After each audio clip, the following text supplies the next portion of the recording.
अब अस्पताल में भी जेब कतरों का खतरा बढ़ने लगा है। जेब कतरों से जुड़ा ताजा मामला सामने आया है राजधानी देहरादून के दून अस्पताल से, जहां पुलिस ने रंगे हाथों एक जेब कतरे को धर दबोचा। वहीं शहर कोतवाल दिनेश बोंटियाल ने बताया कि आरोपी युवक पर मुकदमा दर्ज कर उसे जेल भेज दिया गया है। अस्पताल में अपने इलाज कराने आए थे तो पर्ची बनाते समय कोई खालिद उर्फ शकील मोनी रोड का लड़का इनकी जेब से पर्स निकालने की कोशिश कर रहा था। तब तक दाएं बाएं लोगों की नज़र पड़ गई। इसको मौके पे ही पुलिस की मदद से पकड़ लिया और वहाँ असल में शिकायत कई दिनों से शिकायत आ रही कि लाइन पे कुछ लोग ऐसे लग जाते हैं पर्ची बनाने के बहाने और जेब कतरे का काम करते हैं। तो इस संबंध में हमने अपने पुलिस चौकी के कर्मचारियों को सतर्क किया है। यही समय पता चला कि कई बार ऐसी घटना कर चुका है। आज रंगे हाथ पकड़ा गया है, जिसके खिलाफ थाने में रिपोर्ट आ गई है, जिसके खिलाफ कानूनी कार्रवाई की जा रही है। अब खबर रुड़की से। रुड़की के खाद्य सुरक्षा अधिकार ने पुलिस टीम के साथ मिलकर एक निजी कंपनी के शोरूम पर छापा मारकर नामी गिरामी कंपनियों का एक्सपायरी डेट का माल बरामद किया। छापे की सूचना पर शोरूम स्वामी और वहां कार्य कर रहे कर्मचारी मौके से भाग निकले। काफी मशक्कत के बाद पुलिस आरोपी शोरूम स्वामी तक पहुंचने में कामयाब हो पाई। मौके पर मौजूद खाद्य सुरक्षा अधिकारी दिलीप जैन ने बताया कि बरामद सामान में गिफ्ट पैक, सूप, मसाले, जूस इत्यादि शामिल हैं। ये औचक निरीक्षण किया गया था मेरे द्वारा और औचक निरीक्षण के दौरान एक्सपायरी डेट की जो गिफ्ट पैक आते हैं मिठाइयों के वो मिले हैं, नमकीन के गिफ्ट पैक मिले हैं, मसाले मिले हैं और इनको इकट्ठा करके विनष्ट करने की कार्रवाई की जाए। ये बहुत ही गलत बात है, विश्वासघात है। हम लोग तो वेद पर देते हैं सामान, लेकिन ऐसा तो बिल्कुल भी नहीं होना चाहिए। ये तो बहुत गलत बात है। क्या कार्रवाई होनी चाहिए आपके अनुसार, क्योंकि ज़्यादातर स्वास्थ्य खिलवाड़ आपके साथ ये तो हेल्थ के लिए बहुत ही हानिकारक है और इसके तो बहुत ही पनिशमेंट होना चाहिए। प्रदेश के मैदानी और पहाड़ी क्षेत्रों में बढ़ती आपराधिक गतिविधियों को देखते हुए पुलिस महानिदेशक विजय राघव पंत ने नैनीताल पहुंचकर पुलिस अधिकारियों की एक अहम बैठक ली। इस दौरान आपराधिक गतिविधियों पर लगाम लगाने के लिए पुलिस अधिकारियों को अहम दिशा निर्देश भी दिए गए।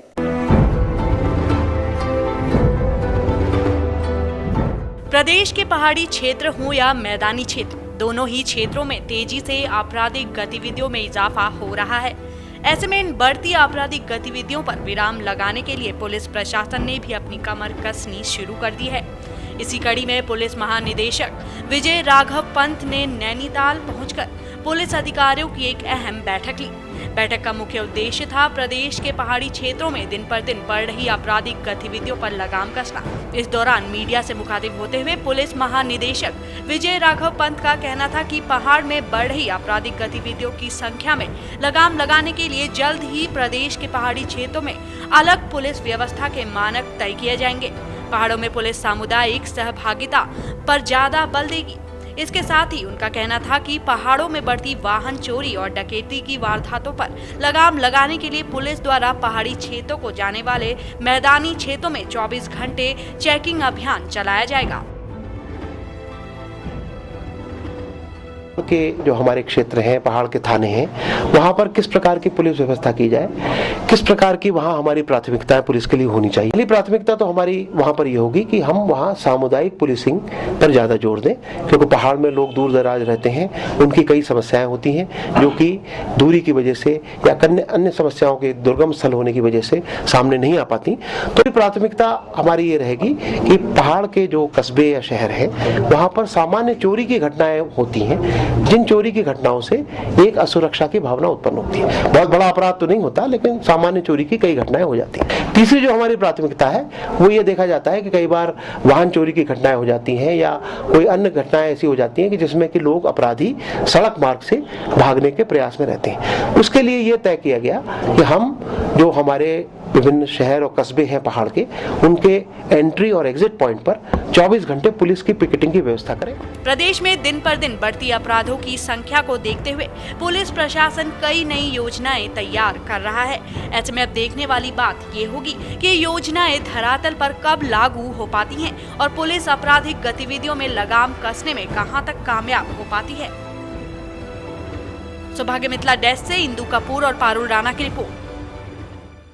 पश्चिम बंगाल में सरकार द्वारा गोरखा जनमुक्ति मोर्चा के कार्यकर्ताओं पर किए गए दुर्व्यवहार और अत्याचार के विरोध में गोरखा जनमुक्ति मोर्चा संघ के कार्यकर्ताओं ने राजधानी देहरादून में धरना प्रदर्शन किया और सरकार पर अपनी उपेक्षा का आरोप लगाया। इस मौके पर गोरखा जनमुक्ति मोर्चा की प्रदेश प्रभारी आशु लामा ने बताया कि उन्होंने पूर्व भाजपा सरकार के समक्ष भी अपने अधिकार से जुड़े मुद्दे रखे, पर सरकार द्वारा कोई कदम नहीं उठाए गए।